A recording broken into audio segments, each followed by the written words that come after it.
It is, I think we're going to get started here. It's, according to my clock here, it's 1:01. So, welcome everybody. It is Monday, March 11th, 2013 already. And I am Steve Papale.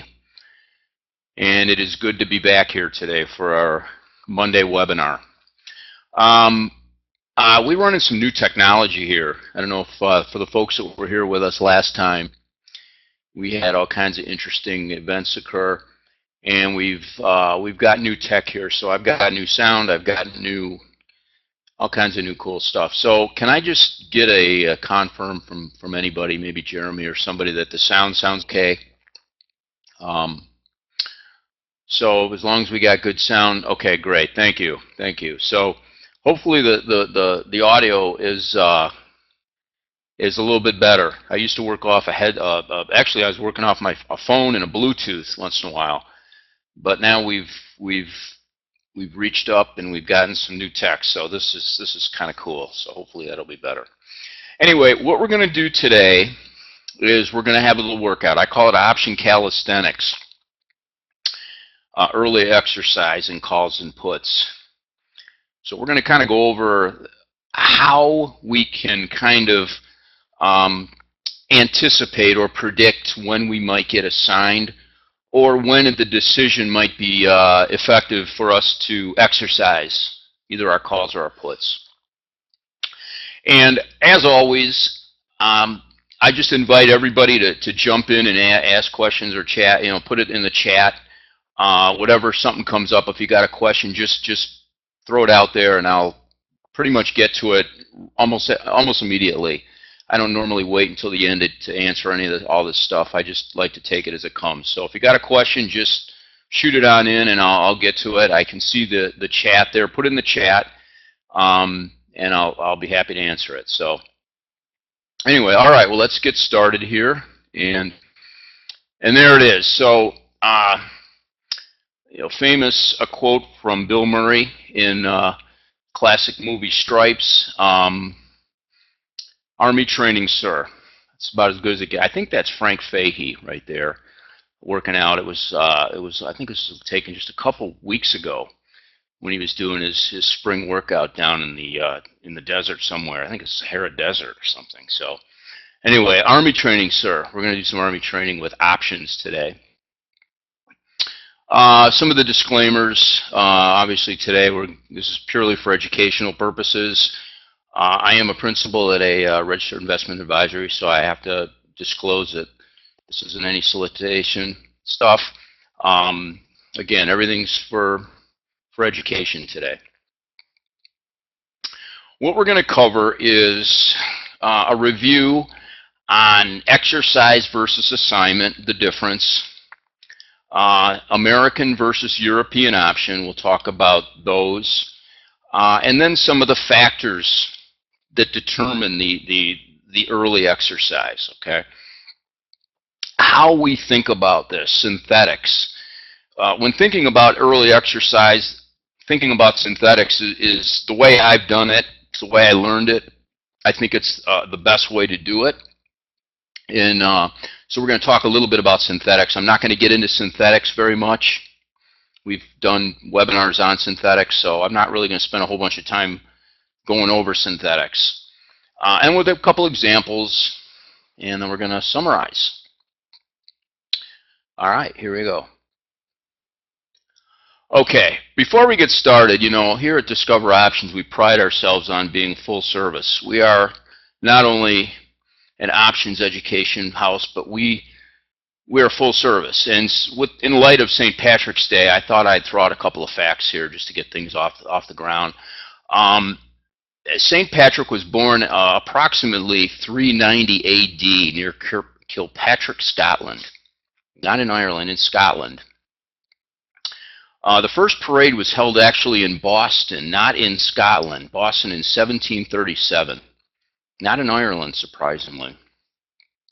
Now, I'm from Chicago. I live in Chicago right now, in North Chicago. We dye our river green every year. So for those of you that ever get the chance to get to Chicago, it's on the 17th. Go check it out. It's crazy. Some people might think actually the river I think used to be green anyway, but now they've sort of cleaned it up and it's, I mean, bright red green. It's weird, fluorescent green. There are more Americans of Irish origin than there are Irish in Ireland. Kind of cool. And then finally, I think the most important statistic that we have here, an estimated 13 million pints of Guinness will be consumed on St. Patrick's Day. I wonder how many of those are going to be in Chicago. We really go at it in St. Patrick's Day up here. It's a huge holiday. I mean, they go. It's on a weekday. You can't believe how many people call in sick on the 17th. So anyway, happy St. Patrick's Day a few days early. So, all right.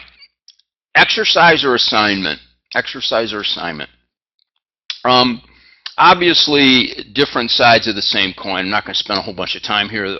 For those of you that are newer to options, if you are an owner of options, you exercise. Okay, if you hold the option, you are long either a call or a put. You have the right to exercise your option. Okay, the seller of an option has the obligation. The seller of an option will be assigned. Okay, so if I sell, the process of the holder exercising his option comes to me as an assignment. It's the same thing. It's you know, same transaction, just two different sides of the transaction. Okay, when we talk about exercise, we think in terms of the holder's right. When we talk about assignment, we think in terms of the seller's obligation. All right, American versus European. American versus European. American options can be exercised before the expiration date. Okay, and this becomes pretty important later on. The OEX is an example of American option. In fact, back in the day, I mean, in the day, I'll talk when I was down trading on the floor anyway. The vast majority of the options back in those days were American options. I spent most of my floor career in the SPX pit. We were one of the very few European products down there. The OEX, the equities, the few other indexes they had over there were all American. That trend is changing a little bit. European options can only be exercised at expiration date. Okay, so you can buy an option and it can go well in the money. Okay, and economically there may be an incentive to exercise early, but with European options you cannot do that. It's simply not allowed. It's mandated that the process of exercising can only occur on the date of expiration. Examples of a European product, again, it's the SPX European. For those of you that trade SPX options, you realize that's a European. The XEO is the sister of the OEX. It's the European version of the OEX option. The RUT and the NDX are another couple of European options. There is a difference in option pricing when you're dealing with American versus European options.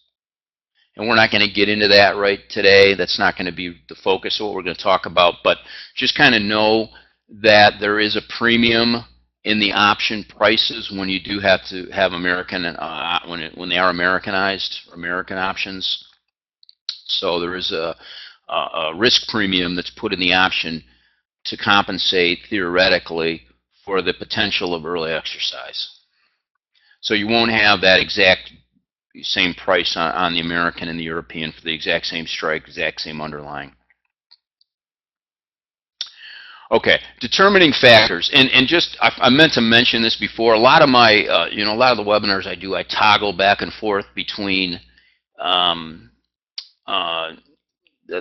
PowerPoint and the software. I do a lot of modeling and we do a lot of illustration using the software, and I go back and forth. This is going to be more of a theoretical lecture. I don't want to scare anybody, but this is purely off the PowerPoint. There really isn't going to be any value added for me to go in to model any of this stuff in the software. So I'm going to speak purely on the PowerPoint here. So for those of you that used to sit through lectures in college and stuff, this will be a nice little flashback for you maybe. Anyway, the determining factors in trying to understand early exercise, or at least try to anticipate early exercise, are interest rates. Okay, that's the first one.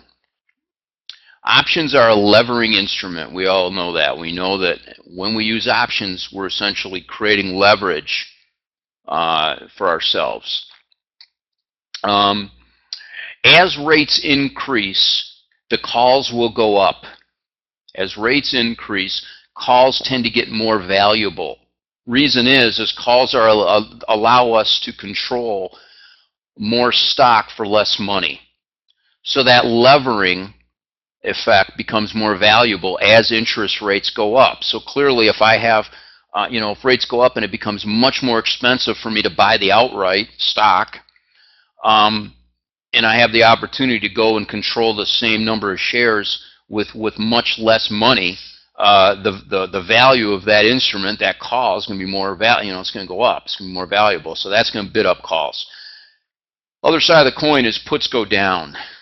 Puts go down when rates rally or rates rise, and that has to do with what we call the short stock effect.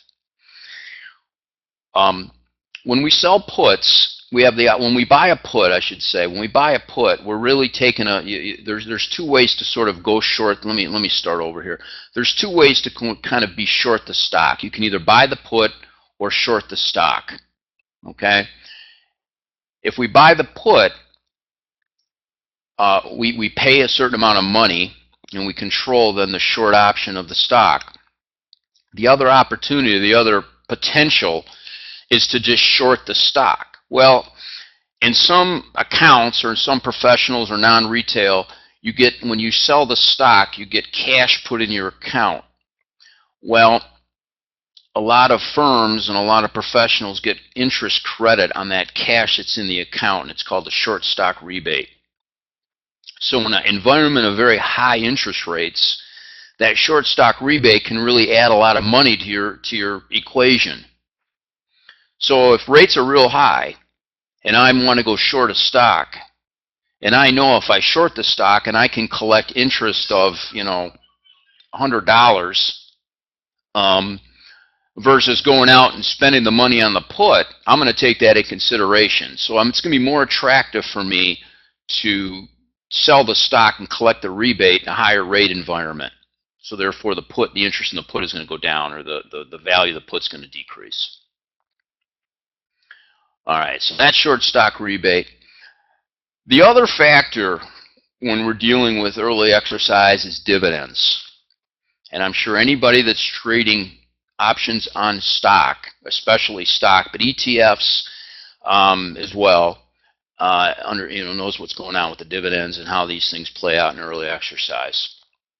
Whenever there's a dividend paid, the stock will go down by the amount of the dividend on the ex-dividend day. Okay, so if there's a 25-cent dividend, the stock will devalue, I guess, or drop in price by 25 cents on the ex-dividend day. Okay. The price may or may not, let me just make a point here, the price may or may not move by that amount. Okay, there's other economic factors that are driving the stock price, so it's not like on ex-dividend day the stock's going to just drop by 25 cents.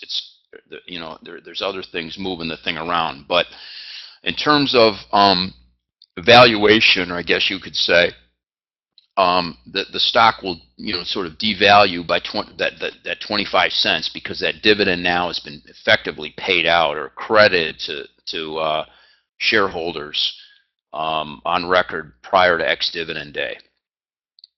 Okay, so dividend is the other important factor that we're going to take a look at when we're trying to make these kind of anticipations or predictions in early exercise. All right, I alluded earlier to synthetics, and you'll see here in a second why we kind of try to focus a little bit on the synthetic when we're trying to make these kind of predictions. This is just a review real quick of what these synthetics are. Synthetics are just simply different combinations of options, in this case stock, but it could be futures, it could be any underlying, to create other instruments or other options. Okay, so I can create a call by buying a put in a stock. I can create a put by buying a call selling a stock, etc., etc. So these are just different combinations of the synthetic, and we'll get in here in a second of how we use that in our analysis. All right, we're going to start with puts here. Okay, we're going to start with puts. Puts are well, let me say, when we start out with puts, we're going to think in terms of the synthetic when we're trying to predict the early exercise. Okay, and here's kind of the way to think of a put. If we're long a put, that's synthetically long a call, short a stock. So if I'm long a call and I'm short a stock, that's the same thing as being long the put. There is no difference. Okay, and if you graph this thing out on the software, you'll see that. Okay. The other, in changing the things around, if I'm long a put and short a call, I've created a synthetic stock. Okay, if I'm long a put and short a call, I've created a synthetic stock. Okay, short stock. Okay, so these are just the different things that we use to sort of create the synthetics. Now, even if you don't, have synthetics on, even if you're just a put buyer or a call buyer, and you may not own the stock or the put or the call and all that kind of stuff, it makes some sense, and you'll see here in a second why you want to try to think in terms of the synthetic, just in terms of the analysis. You don't have to own the shares, you don't have to own all three legs of it, but when you're trying to make that anticipation, it helps if you think in terms of the synthetic. Okay? Jim, put minus call equals S is stock. Is that what you're... this is... It should say short there. Okay? If I buy a put and I sell a call, I've created a synthetic short stock. A synthetic short stock. Okay, I left that sign out. Yeah. Yeah, that was my typo there. There you go. Yes. Yeah, that was my yes. Long put, short call is a synthetic short stock. So to do the ARB, if we buy a put and we sell this the call, if we were to want to do an ARB, we would end up buying the shares. Then we have we have that arbitrage there. Okay, let's go on here and then. And to predict the exercise of the put, we look at the call, okay, and the interest we pay to carry the stock, or the cost of carry. Okay, the interest we pay. When we're long a put, yeah, make that in there. Thank you. Okay. Remember when we said that if we have two ways to go short of stock, we can either buy a put or we can short the stock? Think of owning the put, okay? When we buy the put, we're sort of indirectly long the stock, okay? If we want to go short and we end up buying the put, we haven't shorted the stock. We've effectively bought those shares back and decided to buy the put instead. Okay, and by doing that, we've essentially created a cost of carry situation for us. Okay, instead of shorting the stock and buying the put, we now want to calculate what the cost of carry would be if we had to own the shares. If we own the shares. Okay, hopefully that makes some sense. We're thinking here in terms of the synthetic. Okay, and I thank here Mr. Brown here. This is my high school algebra teacher. And I have an example here coming up, okay? So let's just, without that little thing, let me move on to the next one, the next thing. We're long let me go to the example here. I'm looking at this, and there's Richard Simmons here. I want to go to an example here. I want to change this over because I think this may be getting a little bit confusing. We have let's make an example here. Say we're long 10 IBM Jan 145 put. Okay, we're going to create a synthetic. Okay, we're going to create a synthetic. We're going to create the synthetic that we're long these 45 puts. We're short the 45 calls.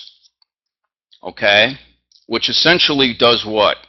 It creates a short synthetic stock. A short synthetic stock. Well, what that means is we need to buy the stock to balance out the algebraic equation. So now we're long 1,000 IBM in this example. Okay, so this is a synthetic equation that we've created. We're short synthetically by being long the put and short the call. And then we're long the stock outright. There's our equation. There's our synthetic. Okay? So what we're going to do is we're going to say, all right, we put this trade on 30 days to expiration. Since we're implied that we're long 1,000 shares of IBM, we have to calculate how much it's going to cost to carry that or finance those shares from now until expiration.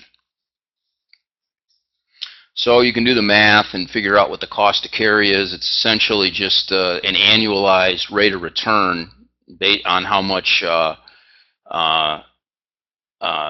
it's going to cost, on how much it costs for the stock. So if the stock's $200, you figure out, 30 days divided by 365 times the rate of return, or times the interest rate, which today is pretty much close to zero, times the cost of the shares.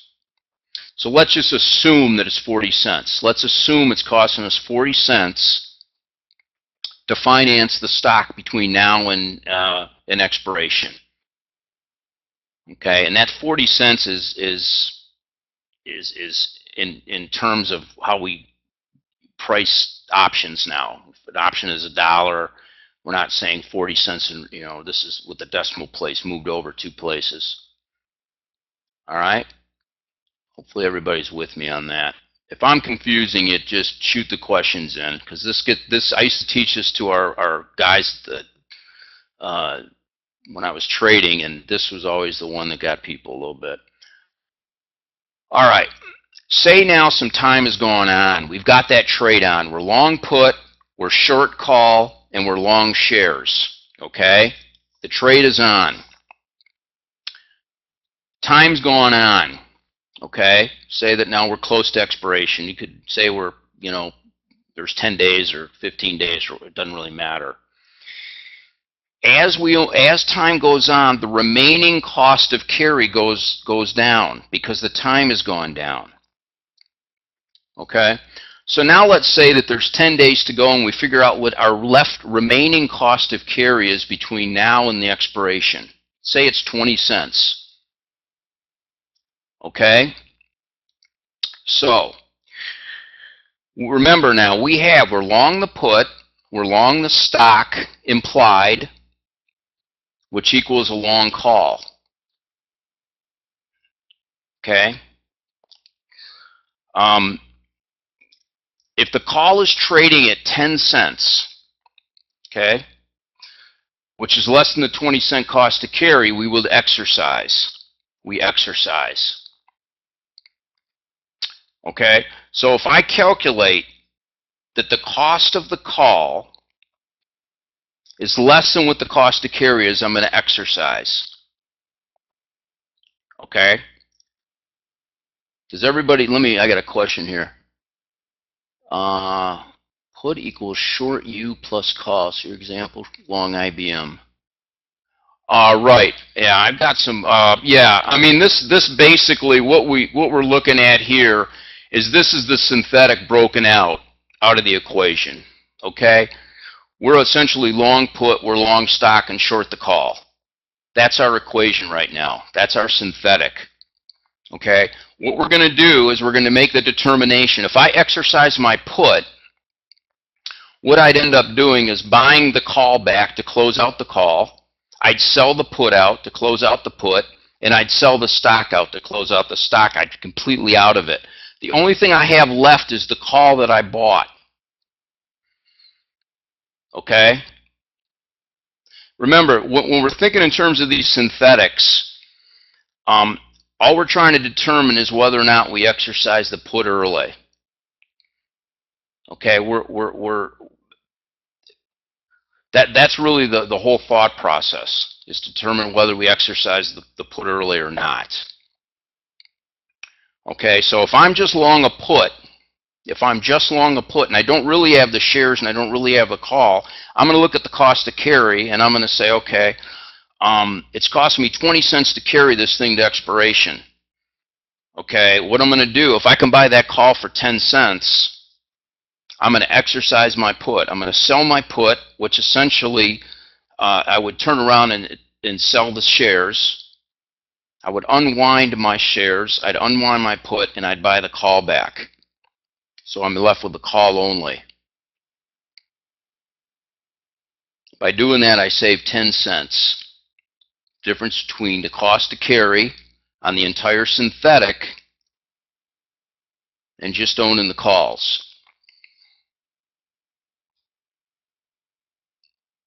Okay? So that's the whole idea of the synthetic. We don't necessarily have the entire synthetic on, but we use that equation to calculate what the cost to carry is and whether or not the call is going to be trading less than what the cost to carry is. And that cost to carry is basically going to be tied into what it would cost us if we were long the shares.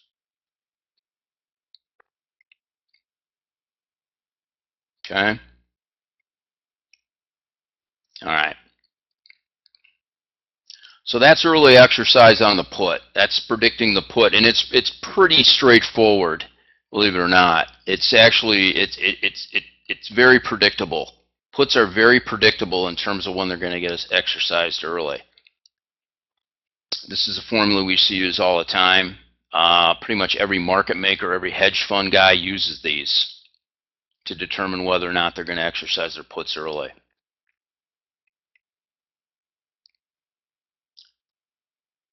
All right, let's get into calls here. Early exercise for calls. There's never an economic reason to exercise calls early other than dividends. Okay, other than dividends, really. That's the only time you would ever exercise calls early. All right, we're getting back to this algebra again with these synthetics. If you long a call and you're short a put, you've created a synthetic long stock. Okay, and again, what I do here, the way I do this is I do this off of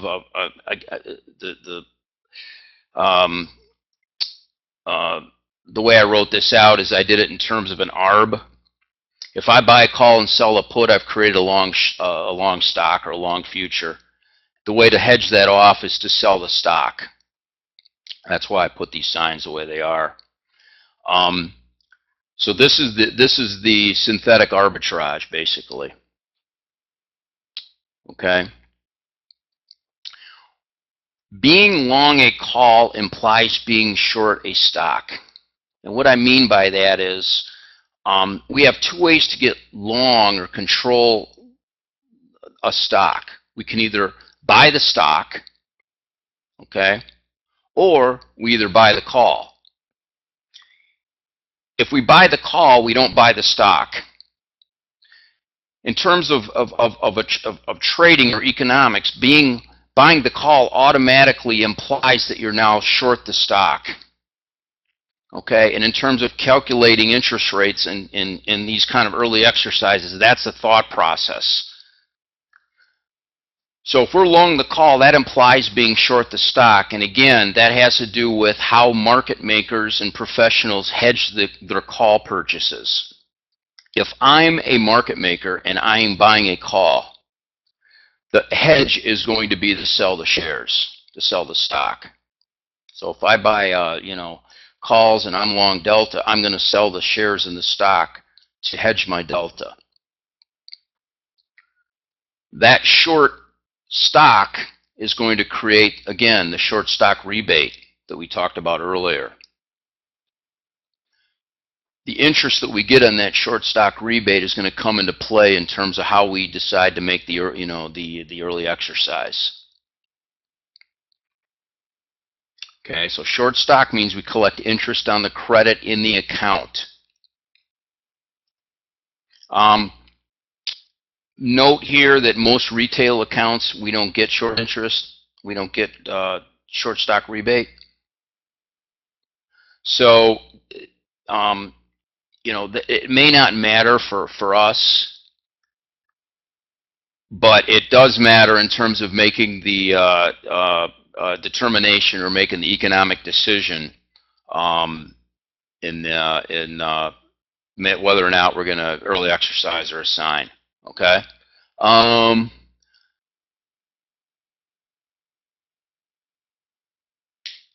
Okay.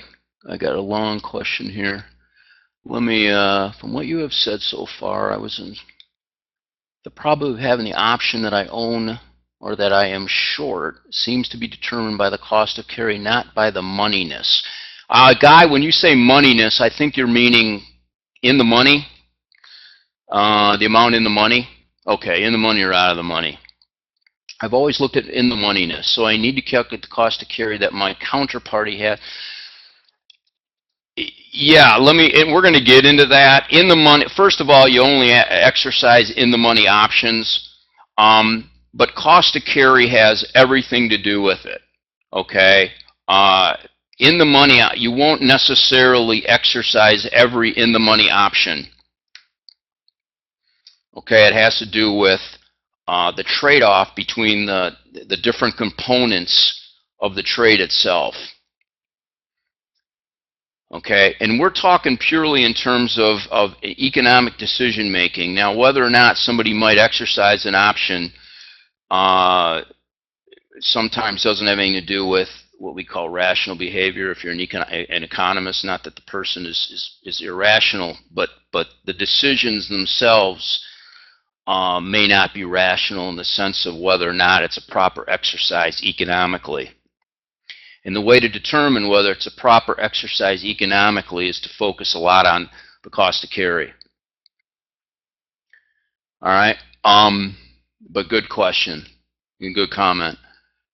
All right, let's go in here. We'll go through an example here. Dividend is the key here when we're trying to determine early exercise and calls.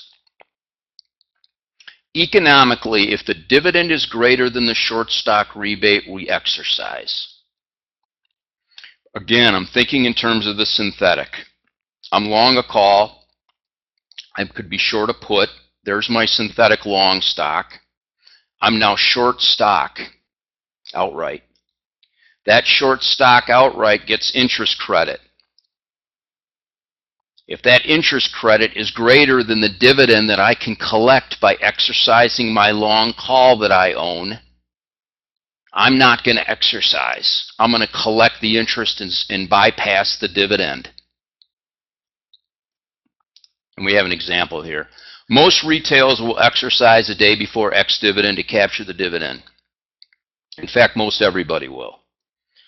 And in this environment that we're in right now, virtually everybody does. There is no interest being paid. I mean, we're pretty much zero interest, so it doesn't really become an issue right now. In the money calls are only exercised. Get the guy's point. We only exercise in the money. You're not going to have somebody exercising out of the money options. Okay.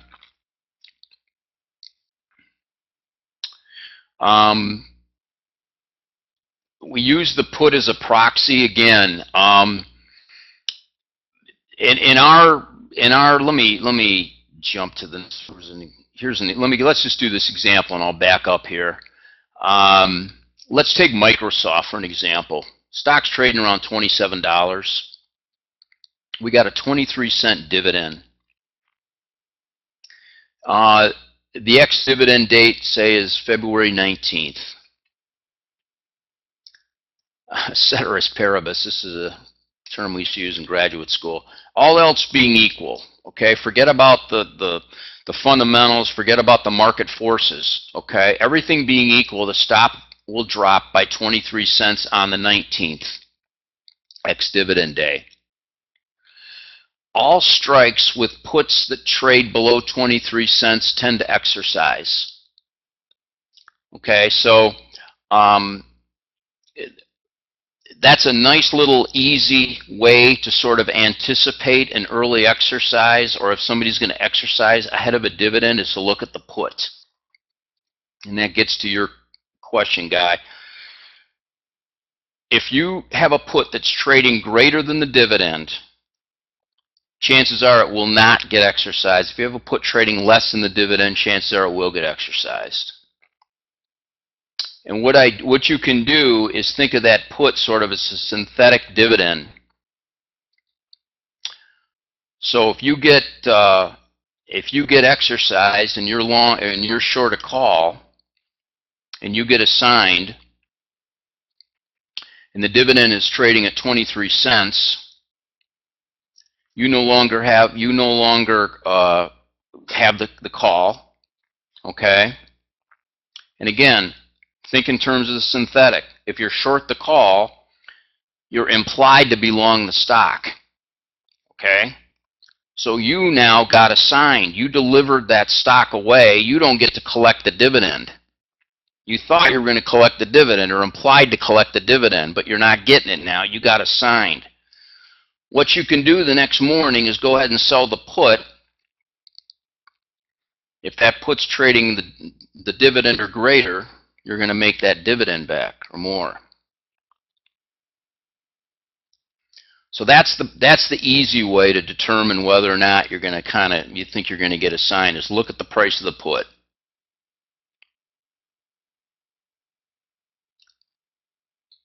All right. Go back to this one. So we use the put as a proxy. We use the put as a proxy. If the put is less than the dividend, exercise. If the put is less than the dividend, it tends to be an exercise. This is more about management of dividend situations. You can also sell the call. So if I'm long the call, you could just sell the call and make sure, you know, because if you don't do any, and this is dividend management or option management, if the stock drops, the stock will drop by the amount of dividend the next day. If you're long the call and you don't exercise, you're just going to lose. You're going to end up losing the value in the call. The stock's going to drop and the call's going to go down. You won't collect anything. Okay. So if you can't exercise because you don't want to collect, you don't want to pay for the stock, you can just sell the call. And the final thing, don't do nothing unless high interest rates. Again, that has to do with the short stock rebate. If we have a dividend coming in and that dividend is 25 cents and we're long the call, implied that we're short the stock, think doing the math, saying if we were short the stock and we were able to earn a short stock rebate, how much would that rebate be? If that rebate is 35 cents between now and expiration, and my dividend's only 25 cents, I'm not going to exercise because I'm going to make 35 cents on the short stock rebate, and the dividend's only 25 cents. So it's better just not to. It's better not to exercise your call and try to collect the dividend. I hope that hope that's pretty clear. This is always a challenge for the floor traders that I used to talk to. The key with this is to think in terms of the synthetic, even if you don't have the full synthetic on. Being long a call implies that we're short the stock via the synthetic. Long call, short put, synthetic long stock. When you're synthetically long the stock, you sell the stock. There's your synthetic equation. Now you can do the math.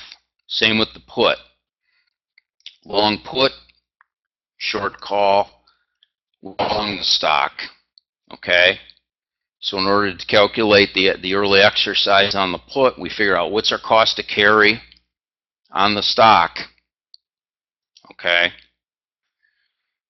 And then we think in terms of stock plus put. That's a synthetic call. Synthetic call. What if I can go and buy the outright call for less than what the synthetic call is that I have, it's an exercise. So it all comes around to these synthetics in terms of the decision process in early exercise. All right. All right, in summary, early exercise on puts is pretty easy to predict. It's pretty easy to predict. Again, long put, long stock, synthetic call, synthetic long call. Okay, so for long a put, you think in terms of, okay, I'm long the put, long the stock. There's a synthetic call.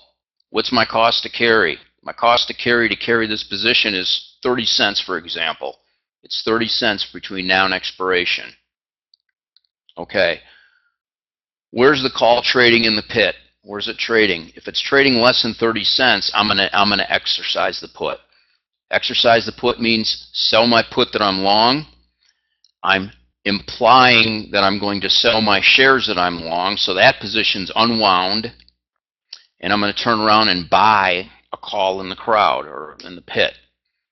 And if I can buy that for less than what that cost to carry is, I'm going to save myself some money. You only do this in American options. You only do this in American options. It's nothing. You don't really exercise in European options. Again, interest rates and dividends are factors. Think like a market maker or a hedge fund manager when trying to predict these things. It's all about the synthetic. Okay? It's all about the synthetic. That being said, Delta does a pretty good job of telling us when we're going to get assigned. When these deltas get high, 90, 95, you're going to kind of expect or anticipate an exercise or an assignment if you're short. So Delta tends to lead the way or do a nice job of predicting. And just as an aside, for those of you that have been through our program in terms of some of these non-directional trades where we do sell in the money options, early exercise is rarely, if ever, an issue. I get a lot of questions about that with butterflies or whatever strategy we might be doing, and is there a chance of early exercise? Not really. Due to risk management and managing of the trade itself, it really has never come into play, so that's never going to be a problem. Okay, now that I hopefully haven't confused everyone, is there any questions about any of this? You want me to go back to the put, any of the synthetic? I can be happy to review on this. I sense that maybe I wasn't as clear as I could have been with some of this, but I wanted to hammer home this idea of the synthetic and the idea of thinking in terms of all three legs when trying to determine the early exercise.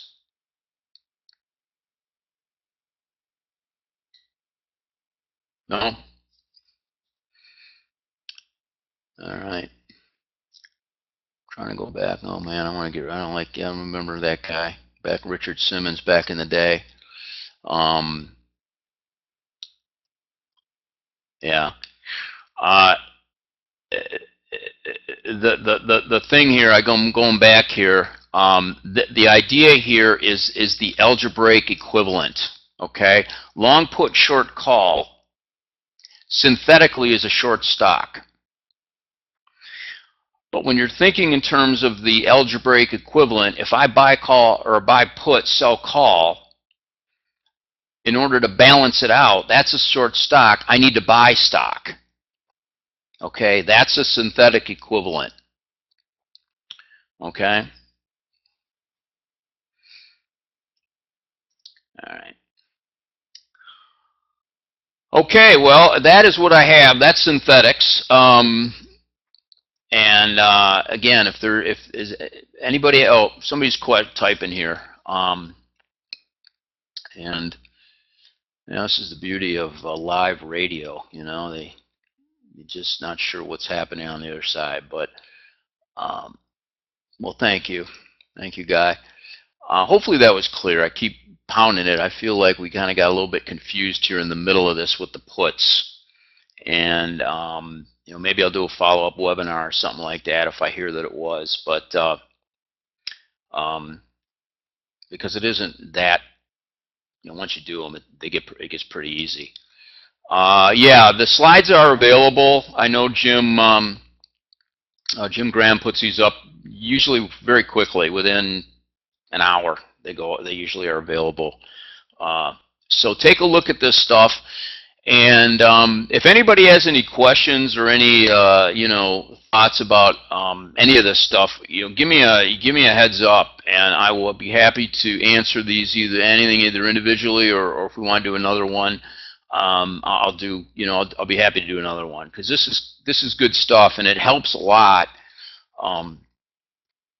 Especially if you're short options, long out, and it helps them be long options too. You want to, exercise these at the right times.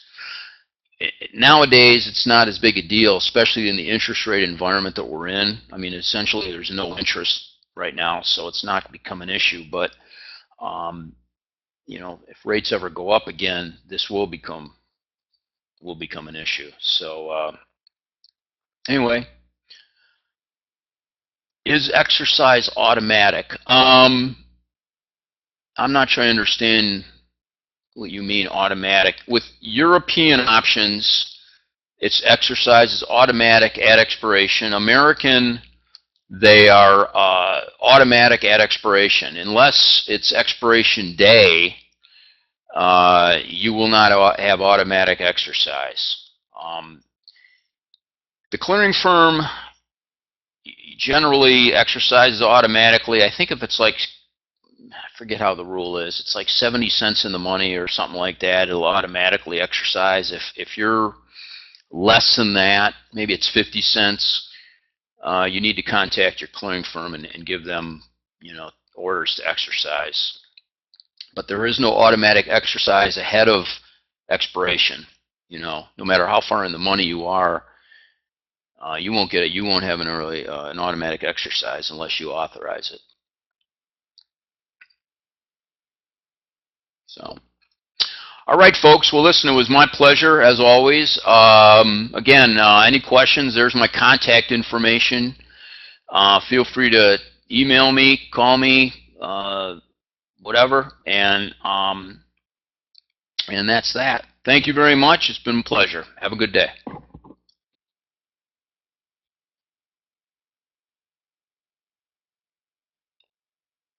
Oh my God, that was.